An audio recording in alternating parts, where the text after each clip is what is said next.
Was it F. Scott Fitzgerald who said there are no second acts in American lives? Fortunately, our guest tonight is Canadian, and he's on about his fifth act. Tonight's interview wraps up a fantastic first year for the In Conversation series, and for that we thank our partners here at the National Arts Centre and at CPAC and our sponsors at the Canadian Bankers Association. We began in February with Jagmeet Singh, the leader of the NDP. We've had Andrew Scheer, Katie Telford, Jane Philpott, Jason Kenney, Rachel Notley, Justin Trudeau, the Prime Minister of Canada, and this guy who remembers when he was born. It is a great pleasure to have as my guest the gentleman who greatly extended Canada's network of national parks, Canada's first French-Canadian finance minister, and a man who led this country's fortunes for a decade. Please give a warm welcome to Jean Chrétien.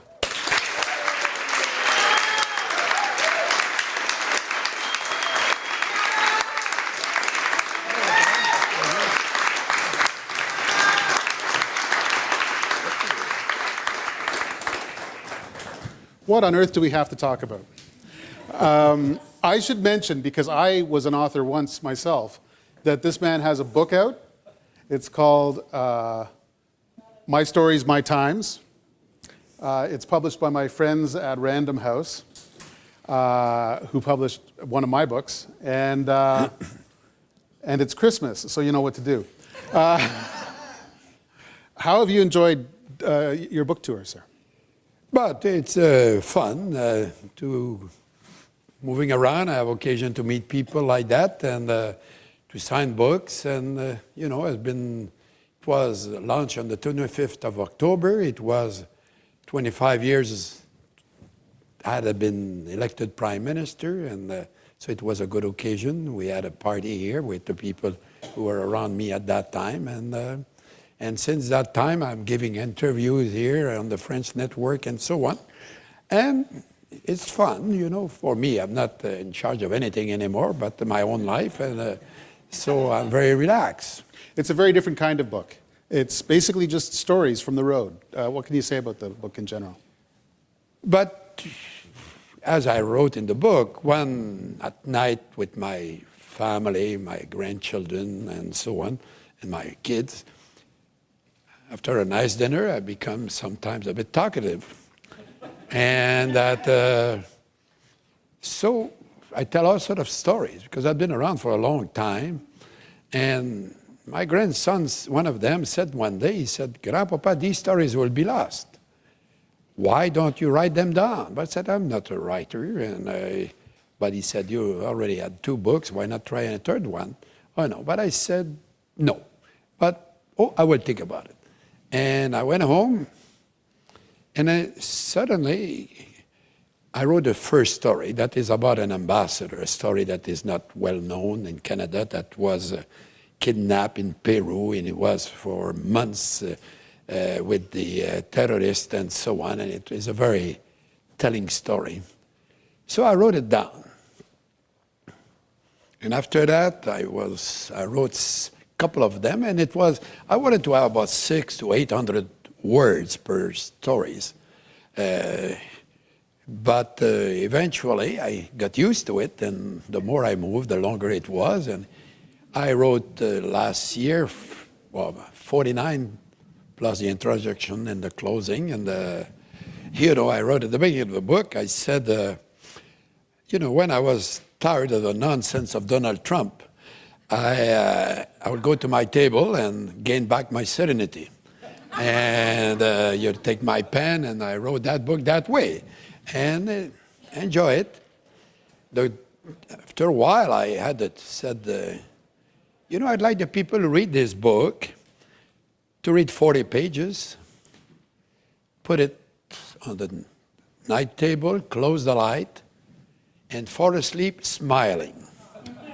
So there is a lot of very colorful or funny anecdote there, but all based on my political life.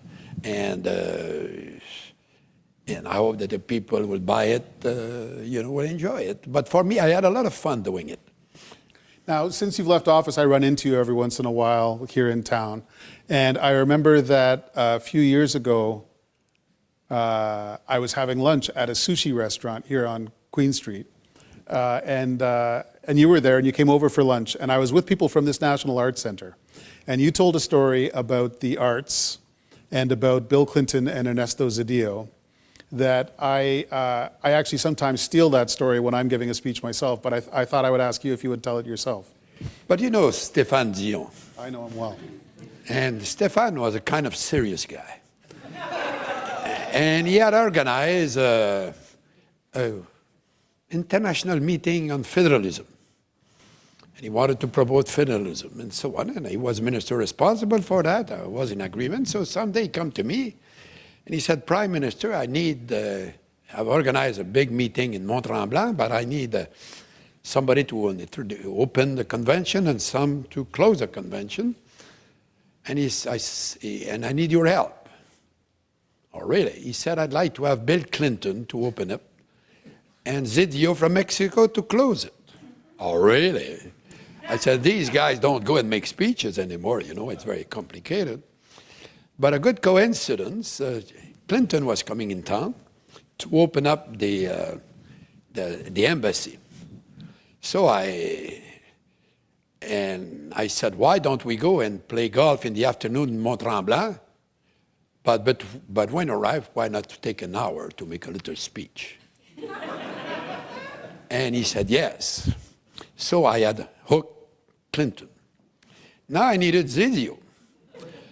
So I called Ernesto and I said, you know, we have a big conference and the minister was organizing it. We'd like you to close the conference. And would you come and make a speech? He said, John, I cannot do it. Because a president of Mexico, to get out of Mexico, need the permission of Parliament. He has to have a vote, or there must be a procedure. He has to ask the permission to quit Mexico. So he said, I cannot ask her to go and make a speech. You know, it's not reasonable. I said, it's too bad, because he had, you know, I said, if you were to come, I will invite you for a lunch before a speech, and Diana Krall will come. And because I had been at his house with Aline one day, and while waiting to go to the ceremony, he had the music from Diana Krall in the living room. And I said, she's a Canadian, he knew, and he loved her, and so on. So I said, if you come, you know, she would sing only for you. And a few friends. So he went to Parliament and got the permission.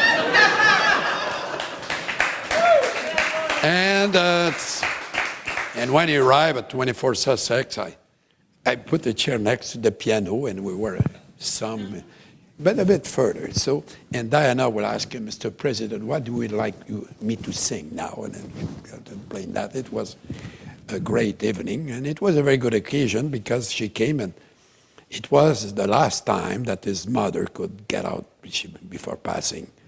And she came at 24 Sussex, so she had invited her mother and father to come to that reception for Zedillo and the conference of Monsieur Dion. And, you know, so I managed to, so I can say that art can be useful in public life.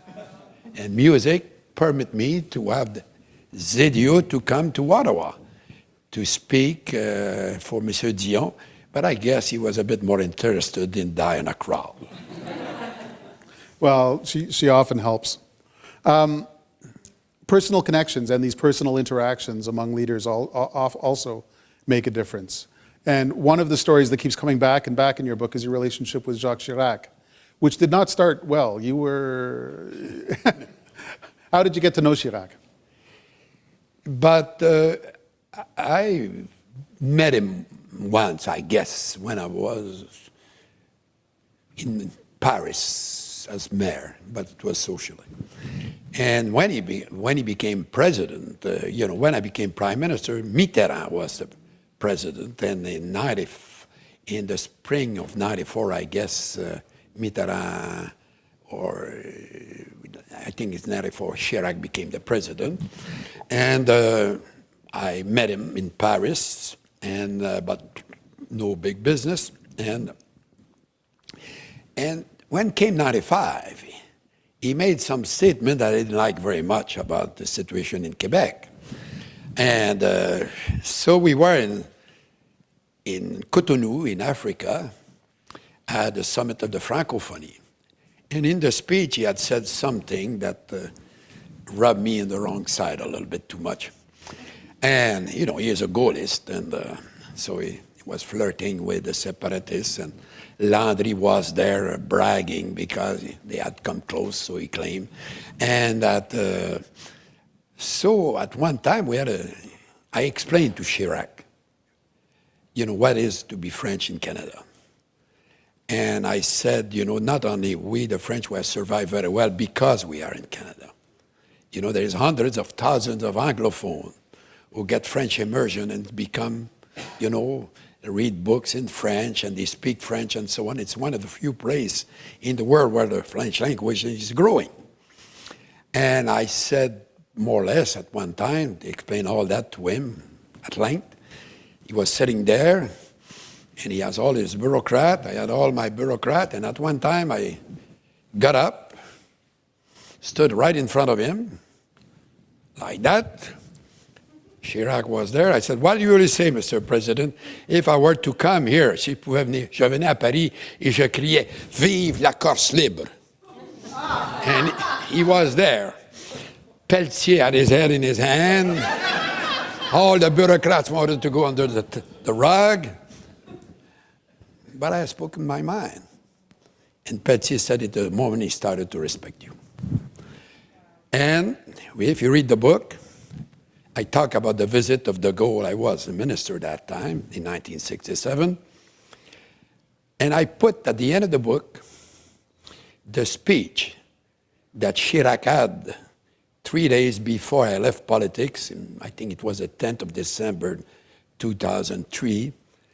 In Paris, he received me, a great dinner. And it was a bit too much. There's a lot of cherry on the sundae, I guess. But coming from him, and he finished the speech with Vive le Canada. And for me, it's a very important moment from where he was and where he finished. And he talked beautifully about what is our country. An example to the world, he would say. I have almost never seen two politicians who seemed so destined to be enemies who became such good friends as you and Chirac. He had many very good trips to Canada after you straightened him out.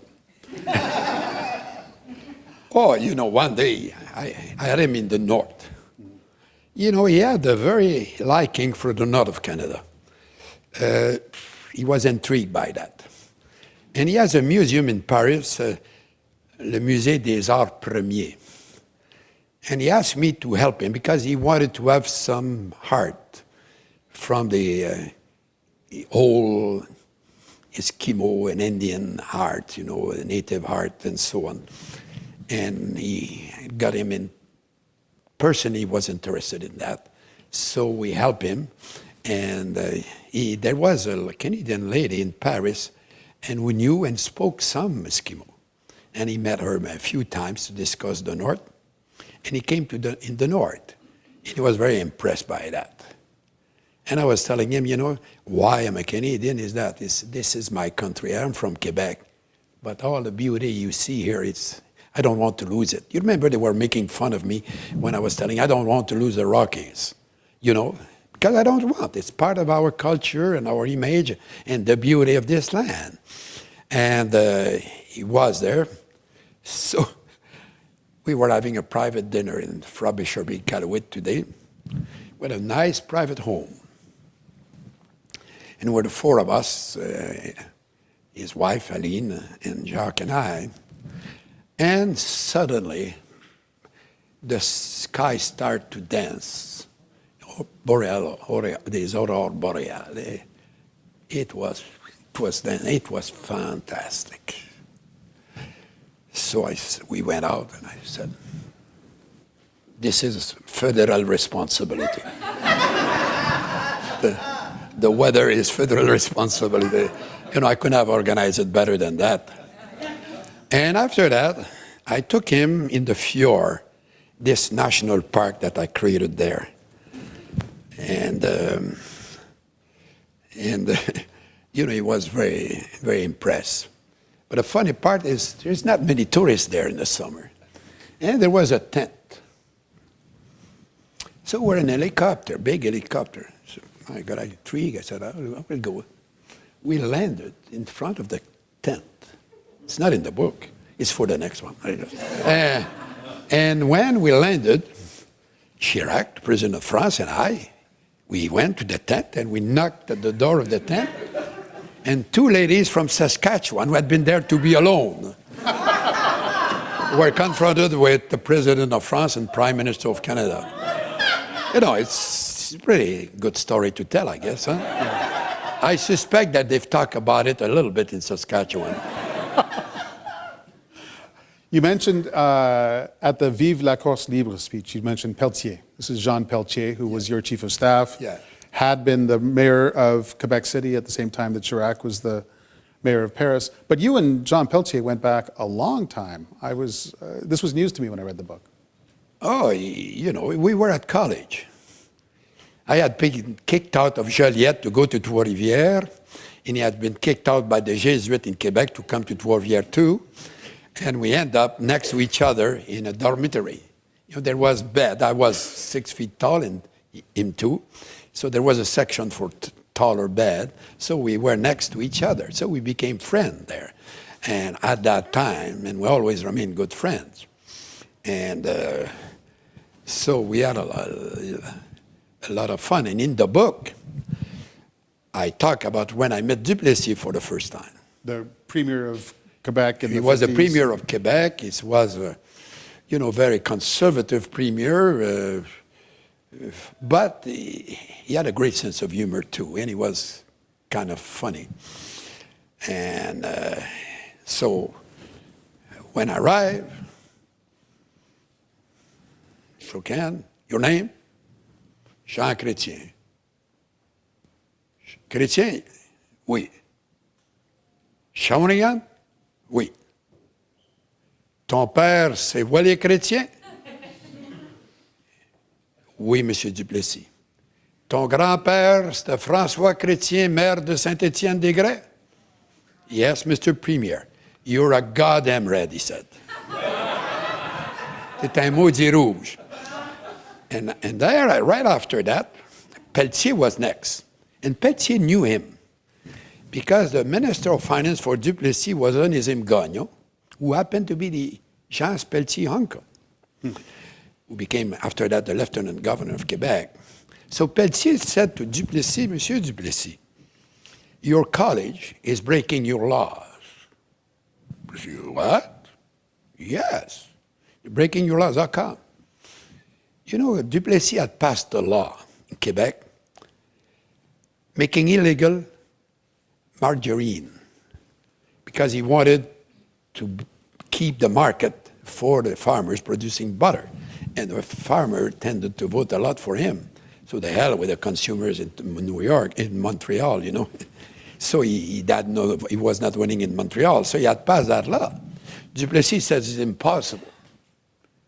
My alma mater breaking the laws? But she said yes. And I reached in my pocket, and I had taken margarine in the morning. I put it in a papier ciré, and I put that, wrapped it, and I gave it to Duplessis. You should have seen his face. And he put it in his pocket, and after that, he sent that in the afternoon to the Ministry of Agriculture, who confirmed that it was margarine. So Pelletier and I, after we had done that with Duplessis, we were happy with ourselves, we were having fun. And that night, with Pelletier, we learned about it, that Duplessis called the superior, the head of the college, And I wish I had been on the wall to listen to the sermon that he served to the bishop, the Monsignor who was in charge, Monsignor Ouellet, who was kind of a proud man, and to have a rundown like that by Duplessis must not have been a great fun for him.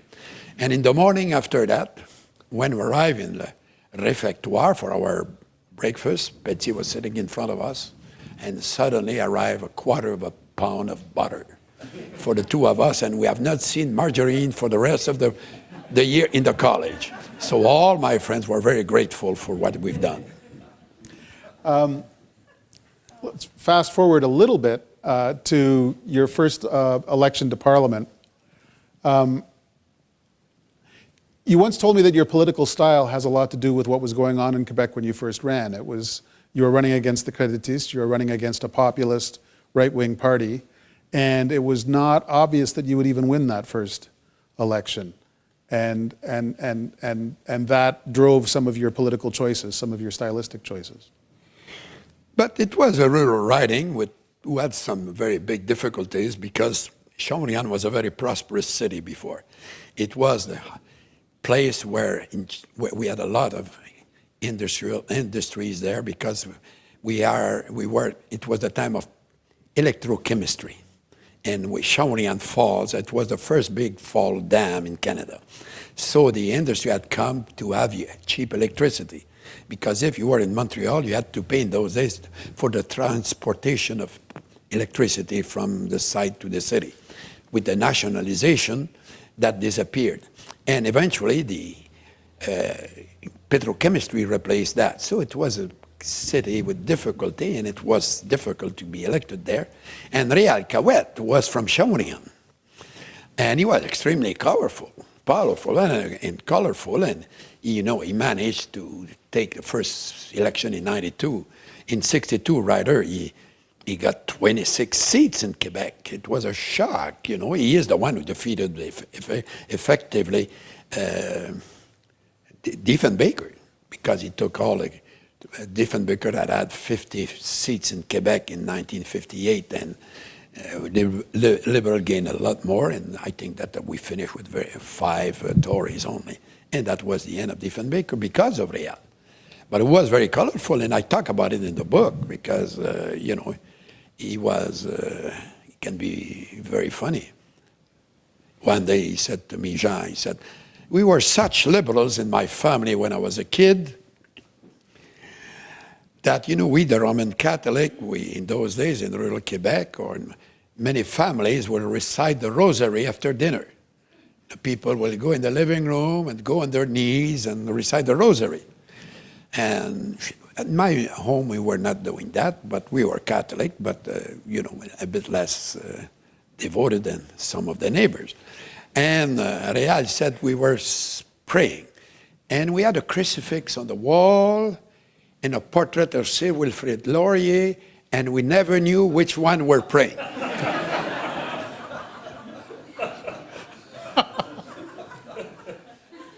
You had 9 cabinet portfolios under Pearson and Pierre Trudeau.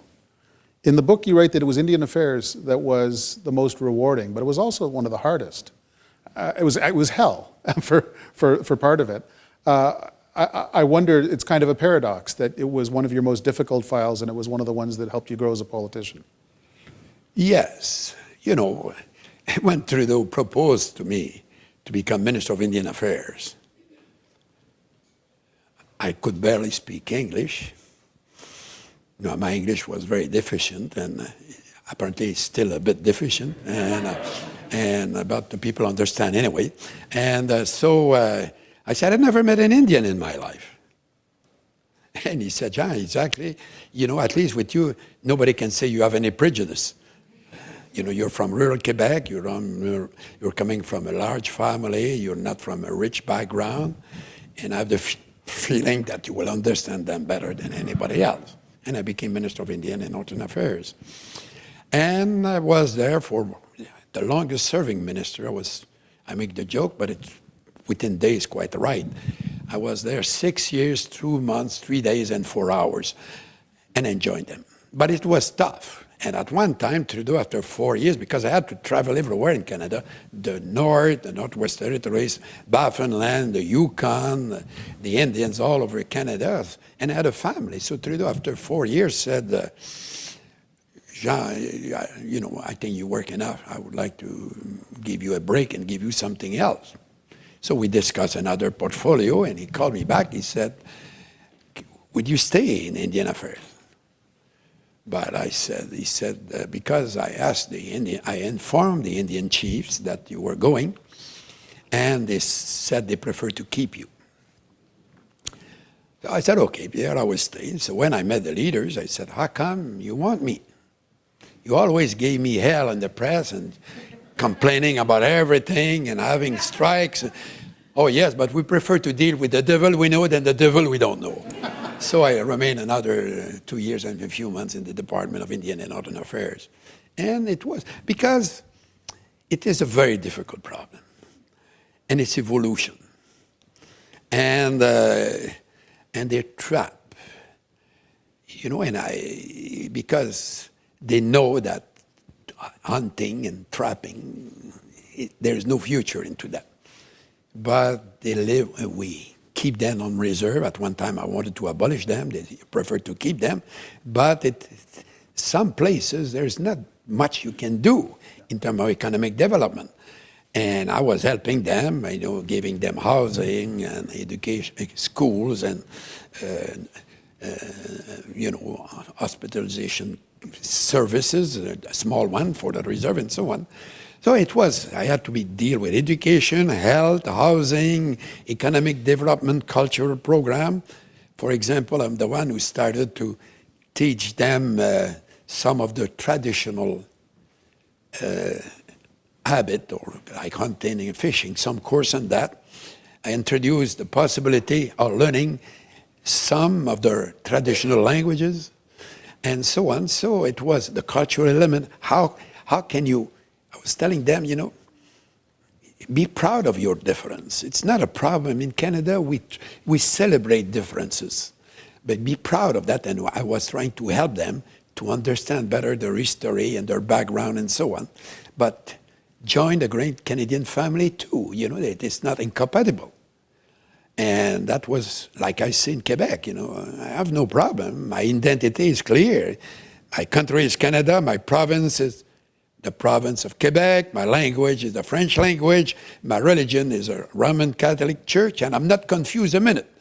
And everything is compatible. You cannot say, I am more Canadian than Quebecois or more Catholic than French. You know, it is for me to decide, but you can have the priority you want, but you can have the four and be comfortable in a country like Canada. So it was part of my philosophy that I was applying in the field at that time.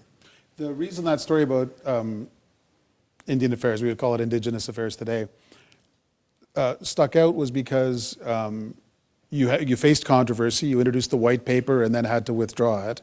And Trudeau left you there anyway to try and toughen up and learn lessons. And sometimes I think young politicians today don't get a chance to make their own mistakes and don't get a chance to learn on the job, that the people who work in that building over there, the Langevin building, protect them too much. And they don't get a chance to grow up the way that you did in politics. But it's a different time.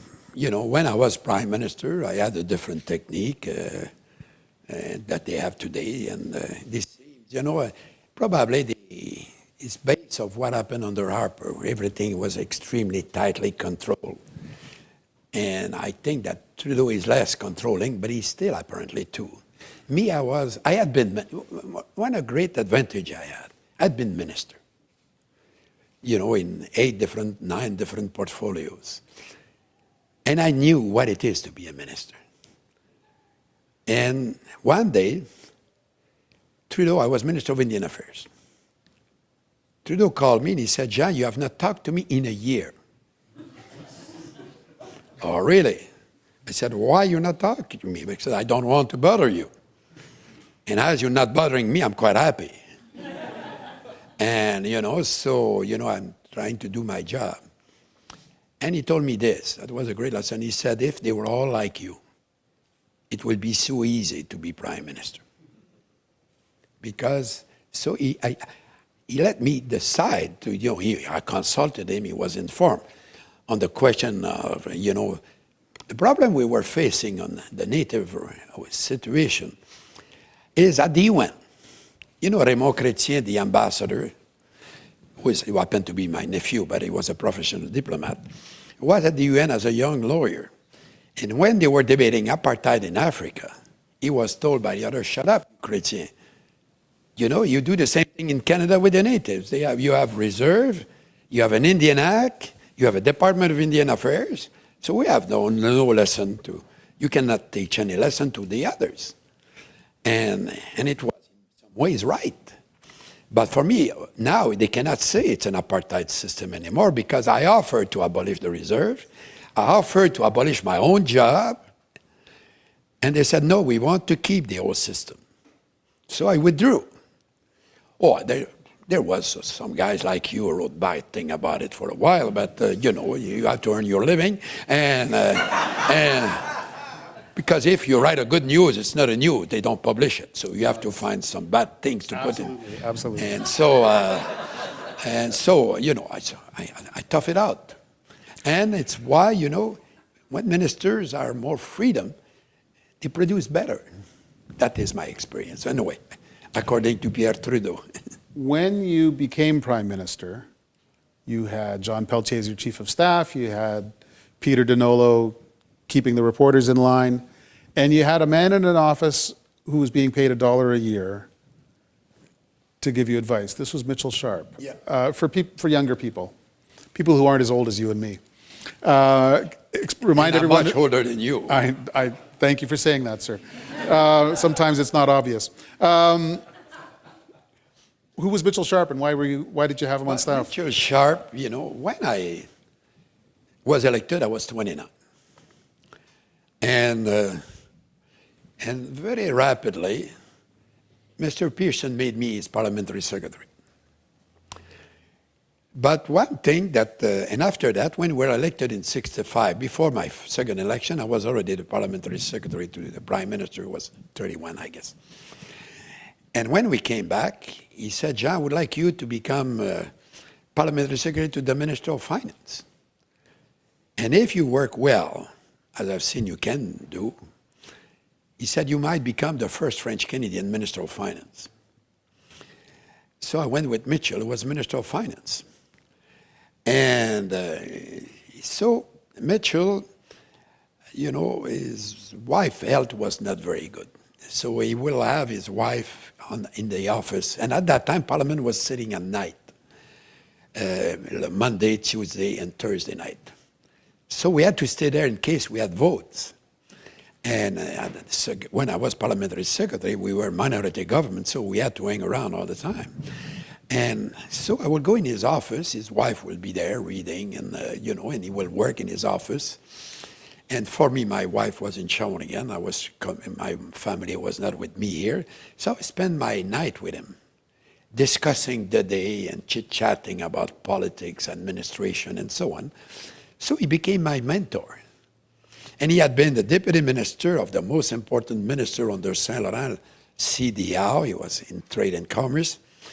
He organized a great Kingston meeting for Pearson in Kingston before to establish what I call the modern Liberal Party under Pearson. And he was Minister of Commerce and Minister of Finance for Pearson. After that, he became Minister of Foreign Affairs for Trudeau. So he was a man of great experience. And so when I became Prime Minister, I was always consulting him because, he had only one child who was living in the West, and I would visit him at his home here in Ottawa when I had problems, and we will discuss problems, and he will give me his advice. And after that, he would sit at the piano. He was a pianist. And he will play Chopin and Liszt and Mozart. And I was turning the pages for him. And after that, I would come back home, relax and reassured and so on. So when I became Prime Minister, I asked him to come to my office. I paid it $1 a year because when he came in Ottawa during the war, he was an economist for the wheat trade in Winnipeg. I think he was working for the Richardson family. And he left his job to be a $1 man in Ottawa during the war. And it's where he started his career as a bureaucrat. So I said, okay, Mitchell, come and work with me $1 a year. So he worked for $1 a year. And after 5 years, I would pay him. But suddenly there was, first year I gave him $1. I put it in a frame, and I gave it to him.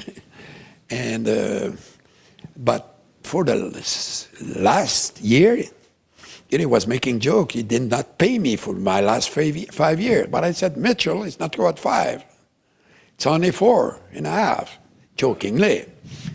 So he died. And I went to the funeral home.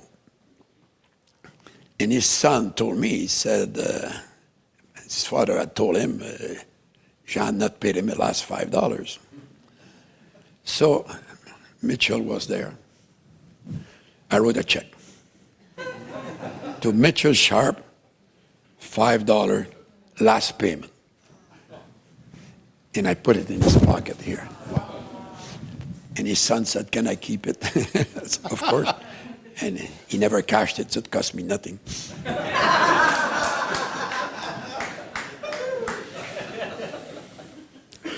That's a story, it's not in the book.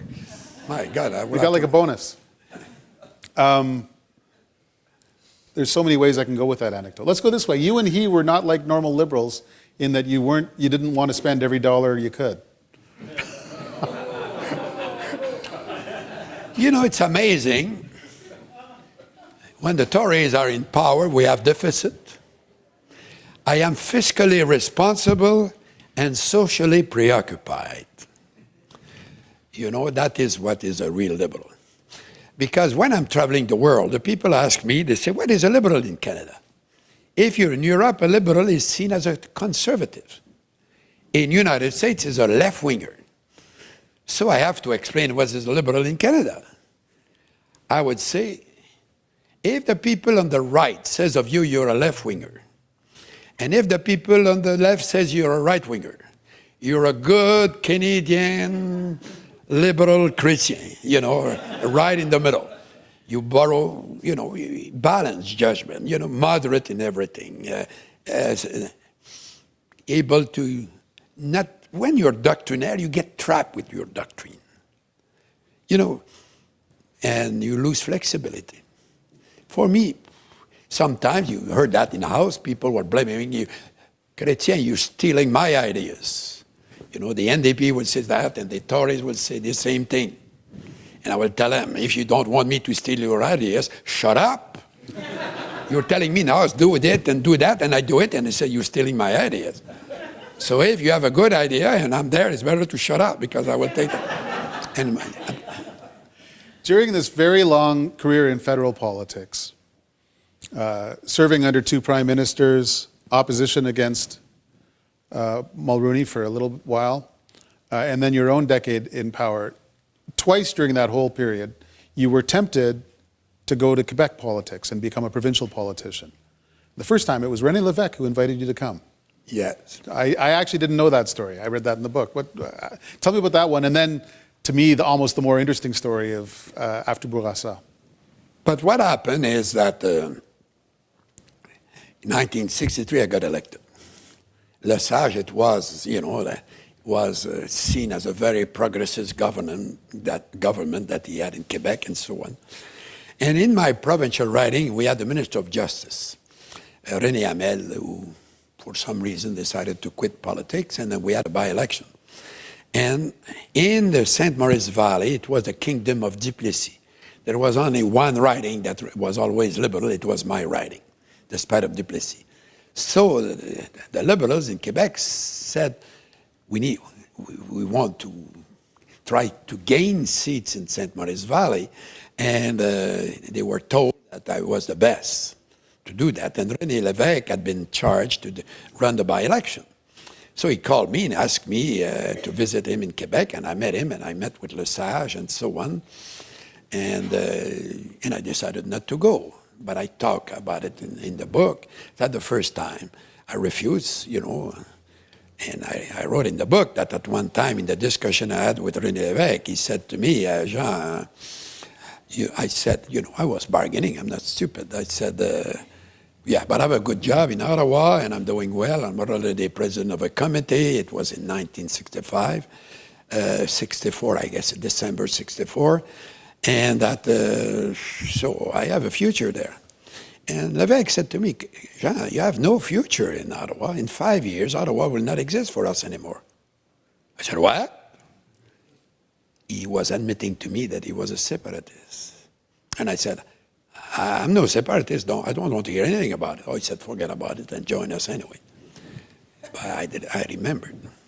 And that is later on, when Bourassa and René Lévesque won, 1976. 1976, there was pressure on me to go Quebec, including, and I decided not to go again. Were you tempted? It seems hard. It's hard to believe now, after the repatriation of the Constitution, after the 1980 referendum, Quebec Liberals and federal Liberals went in very different directions when Claude Ryan became the leader of the party in Quebec. And it seems hard to believe that Jean Chrétien could have been the leader of the provincial Liberals. It doesn't seem I don't know. I would have run and, I didn't run, so I don't know. I was not really interested the second time. But there was a lot of people who were asking me, including Mr. Trudeau himself, to consider that. But it was not, I became the Minister of Finance. And so, I was Minister of Finance of Canada, what to become the leader of the opposition in Quebec. It was not a good deal. But if it had been the necessary thing to do for the country, I would have done it. When you became Prime Minister, what were your priorities in terms of the style of government, the way you wanted to run a cabinet meeting, the way you wanted to advance the agenda of the government? You'd seen other guys do it on your team, on the other team. You'd been waiting for a long time. You would have liked to have been Prime Minister earlier. What was your attitude as you become Prime Minister? But I knew, one of the things that is I had experience. And I had seen the difficulties of the Mulroney government, who came to politics with absolutely no experience. He had been elected in a by-election a few months before he became Prime Minister. In the last campaign, when people were telling that Trudeau had no experience, I will tell them that story, that, Mulroney had never been elected in a general election before he became Prime Minister. Kim Campbell once, Joe Clark one time, Harper one time, even Pierre Trudeau one time. At least Justin has been elected twice. Only me, I had to wait 9 elections before I became Prime Minister. But during that period of time, I learned a lot. So I knew what I had to do to run the ministry. And I had, apparently, a lot of people in Ottawa like the years when you talk to the bureaucracy in Ottawa, they think that the period I was there. Because the bureaucrats are not the enemy of the political people. They are there to serve. And you have to trust them, and if you trust them, they will trust you. I learned that from Mitchell Sharp. People say, bureaucrats go to vote. They vote the way they want. But when they are at their job, they try to do the best job they can. They're not there. How can I do something to cause a problem to the government? They go, and they want promotion, so they do bad job. They will not move. I understood that because of my experience. So, I would tell a deputy minister when I would come minister, I said, if you do well, I will do well. If I do well, you will do well. You're my partner. That was my philosophy. But remember, when Joe Clark became Prime Minister and Mulroney became Prime Minister, they had to kick out some so-called liberals. One was Bill Hood, who was my deputy minister in finance. And he was, he was replaced. And because he wanted to kick out the liberals, make some non-liberals. But I knew something that I didn't write about it. Bill Hood was my deputy, and one time, the campaign that Joe won, I was a liberal, and I thought Joe, was not to defeat Trudeau, and he was known as Joe, and he's a good friend of mine, Joe. He wrote the preface of my book. Mm-hmm. And, Joe, there was a debate, and I was Minister of Finance at Stop in Ottawa to sign some documents, and Bill Hood was there. So we chat about the debate. And I said, Trudeau did very well. Bill Hood said to me, no, Joe Clark did very well. I said, you must be a Tory to tell that to me. Never ask any deputy for whom they had voted. He told me, he said, I'm a Tory. I always voted Tory. And they kick him out. And he never voted Tory anymore after that. But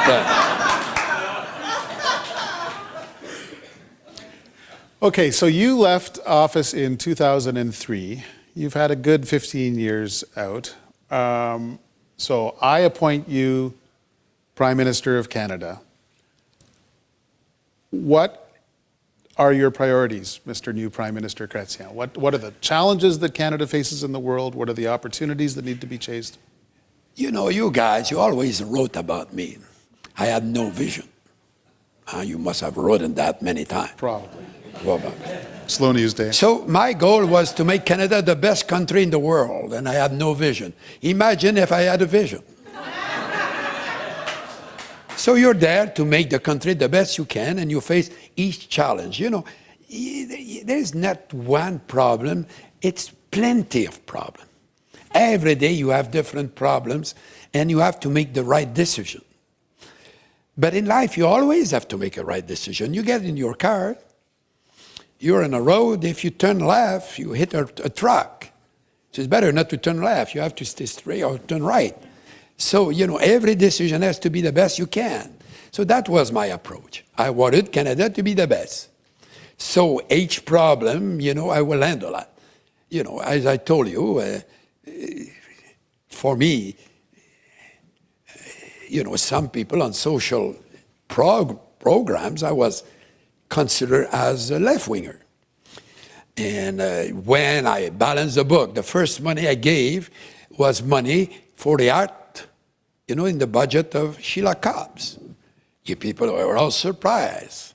Because, the artists tend not to vote for the Liberal Party in Quebec. They're all separatists, apparently, or not all of them, big deal of them. And in Ontario, many vote NDP, apparently. But I was not doing that for vote. I was doing that because it was the right thing to do. And if you approach a problem in doing the right decision for the right reason, the people will recognize that. So when you come out, what is your vision? Probably, you read it in the book, the one guy gave me the best advice on politics. He's a blue collar, the head of the unions, who had been the CCF candidate in my riding, who joined me when I became a candidate. We said, Jean, trust the judgment of the people. They're no fool. And they read through you. And somebody told me one day, one experience, and I've done it in one or two cases. If you want to know what the guy is telling you is what he thinks, you know what you do? Close the sound and read the body language. And you could discover that the guy is faking. And it is not necessarily faking too. They have too many advisors who prepare speeches and lines and so on. You know what? Today, I was not briefed by a lot of people before the meeting, You just get me to put some pottery and I came here. So, it is, you have to trust the judgment of people, do your best, and I had the privilege of having a lot of experience. I've seen a lot of problems, and it's never ending. I say that to fill a hole in politics, you dig two more. So you're having the shovel all the time, 7 days a week, and 24 hours a day, and year round. But it's challenging and very satisfying. To be elected, for me, I was elected 12 times as MP and won 3 majority government. Not too bad. And When Stephen Harper was the Prime Minister, he used to call you. not very often, but I'm told that he was a conservative. And many of his approach I didn't like. But I told him one day he was doing what he believed, even if I disagree with him. And I was always doing what I believe I had to do. But I'm not a conservative. But I read his book that he just wrote. And he gave a recipe. You read it for fun. The recipe is try to become a liberal and you will be in government in the right time, because he tell advice to the left-wingers, to the right-wingers, don't go too far here. And I enjoy it very much. And he managed to say that all that and without mentioning my name once. He gave you an assignment. He asked you to do a favor working with the Queen on a special project. Yes, it was the Jubilee of the Queen, 60th anniversary. And at the Commonwealth in Australia, they decided to do something to honor the Queen. And so they created a committee. And the committee was presided by John Major, that I had known as Prime Minister. So Harper said, you're the only one who has been named the Order of Merit of Her Majesty the Queen, so why don't you join that group? And I did. And to make a long story, it was complicated and so on, but eventually we had our own celebration in Canada, and that became the Jubilee Scholarship Program. I had to ask the province. I did that. I asked the federal government, the province, the private sector, and now it is a program of $85 million. The university are contributing, to give bursary to citizens from the Commonwealth to come to Canada and Canadian to go to university here elsewhere. And it was a lot of work, but I'm very happy with it, and it is now part of the, it's run by Rideau Hall now, the former Governor General Johnson was involved with me on that. And now he's still very much implicated in the delivery of the program. A long time ago, one of your colleagues, Jean Marchand, said that the best thing about Ottawa is the train to Montreal. Yeah. This spring, you're going to move to Montreal after 50 years in Ottawa. Yeah. And I'm sad. Tell me about that. Because I'm here since 1967, and I love it. Why I'm moving, my family is all in Montreal, and I'm not a kid anymore, and I have brothers and one sister, and I have a lot of nephew and niece, and I have four or five grandchildren living there, and I have 6.5 great-grandchildren, and so, they say, Grandpapa and Grandmama, we would prefer you to be closer to us. I never live in Montreal, and I have a place that I always kept that I love on Lac des Piles in Shawinigan, and I spent many weeks, and I was from Montreal. I would be able to go further, more often there, but I'm still working. I don't know when I will stop working. And because I love to work, and Denton, it is the biggest law firm in the world. I'm working for them, and they're still paying me, so I have to go to work. When they will stop paying, I will stop going. What sort of work is it? Well, I gave advice on all sorts of problems. Sometimes, I have good connections in some countries. I do quite a lot of work in China. Because you remember I had developed Team Canada when I was Prime Minister, and I had to Team Canada to China, and I had sold can-do reactor to China when I was there, and it was a very successful program, the Team Canada, that had been abandoned after I left. I don't know why. Apparently it's because it was my idea, so they dropped it. And that is, so I do that. I have files in Vietnam. I don't do much with the government, any government in Canada. I don't want to. I don't need it, and I don't want my name in the press anymore. I don't need that. I'm working because I love working. I'm not greedy. I don't want to be the richest man in the cemetery. What do you miss most about politics? Question period. It's a good question period tonight. Can we talk about why you're sitting on that side and I'm sitting on this side? It's because of your ear. You don't hear as well on the other ear. No. I remember once you told me that played an important role in question period. Question period, the speaker is there. Your prime minister or minister on this side. The opposition is on the other side. And when it gets very stormy, they shout at you. Sometimes it's not always pleasant. But according to the tradition, you're supposed to talk to the speaker. Mr. Speaker, the member of parliament from Wisconsin, whatever it is, is wrong. You're not talking to the member. You're talking through the speaker. So I was always talking through the speaker. But when they were shouting insult, I didn't hear them. So I was very cool. And, I never got mad. I would hit back. And I think that question period, when I started, it was better than today. Why? Because there was no camera. Now people come with little notes, prepared by somebody. They read it, they don't realize it's very dull.